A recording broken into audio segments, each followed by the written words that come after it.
In the centenary of anti-apartheid activist, founder and president of the Pan-Africanist Congress, Robert Sobukwe, the Market Theatre, through partnerships, will present Lala Ngenxeba of Love and Revolution, a theatrical production focused on telling the story of Sobukwe's life and times, and will detail some of the significant moments in history, including a special and intimate letter written by Sobukwe's wife, Veronica, to him while he was in prison.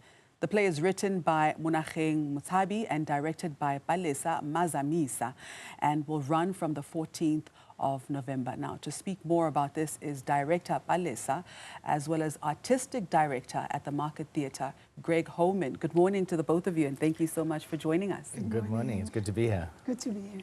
Firstly, Palesa, what inspired you to tell the story in the way that you've chosen to tell it? That's a very interesting question. The story, how it's written, it uses several different devices in storytelling.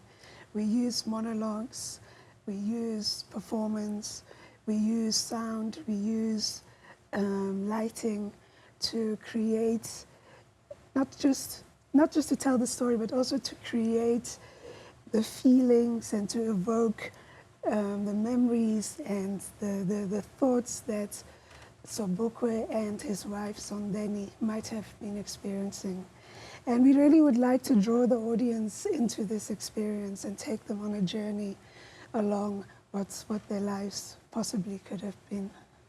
And Greg, I mean, Robert Sobukwe was an absolute giant who played a pivotal role in shaping South Africa. So I'd like to know from you in what ways his contribution has been diminished in the public imagination of post-struggle South Africa. Yeah, I think so. At the Market Theatre, and with our long history, which now goes back almost 50 years to 1976, you know, we're interested in how we tell the South African story. And Robert Sobukwe is a giant, as you say, of our nation. The political contribution, the activist contribution that he's made is hugely significant. And a lot of that has been sidelined, has been written out of history in some ways.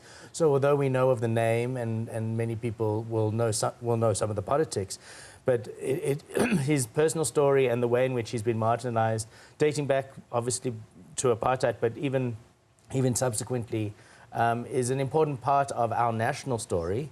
And as we put the spotlight on 30 years of democracy throughout this year, with earlier work that we've done in the year, like The Cry of Winnie Mandela, we've done a play called The Brothers #1 and a weekend special, which was around state capture, a play called The Unlikely Secret Agent, which was about Ronnie Casserel's involvement in that.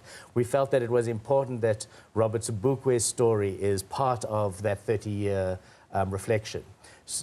Because it's such a huge story. And so the other alignment, which is really important, is that the 5th of December is the anniversary, the 100 years since Sobukwe was born, since Robert Sobukwe was born.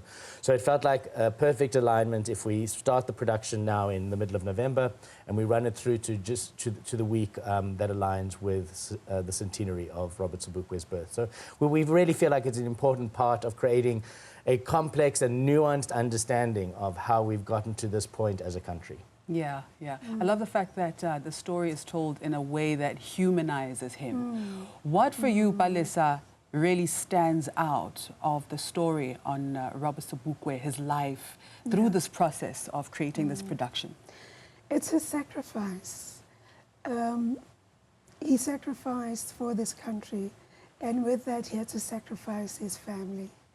He did not have an opportunity to live a normal life with his family. They were constantly under surveillance. His children could not really experience the father that, you know, we ordinarily experience. So his sacrifice, it's his love for country, it's his love for family. And in that process, well, there's a debate about how much did this affect also his mental stability? What did it do to him as a person to be so marginalized, to be so isolated, even within the context of the other freedom fighters? They kept him far away from everybody else. So it then also demonstrates what the power of the individual, and that he managed to still have such love, to still have such belief and hope for the future of this country. It's something that keeps running through my mind. As well as we had an entire system of governance. Just imagine the time and effort, the money, the structures that were set up just to contain this person. Mm-hmm. Yeah. Greg, you've rightfully indicated that the story of Robert Sobukwe is an important story to tell. What do you hope that audiences will take away from this production? Yeah, so I think that we want the production and the work to sit as part of a conversation. We want it to be a moment of reflection, to put a spotlight on a giant of our nation, and for people to reflect on and be energized and re-energized by the philosophy, the politics. There's a deep psychology and philosophy embedded in Robert Sobukwe's politics and Pan-Africanism that is of huge value to us today. And we hope that an audience is able to watch the play.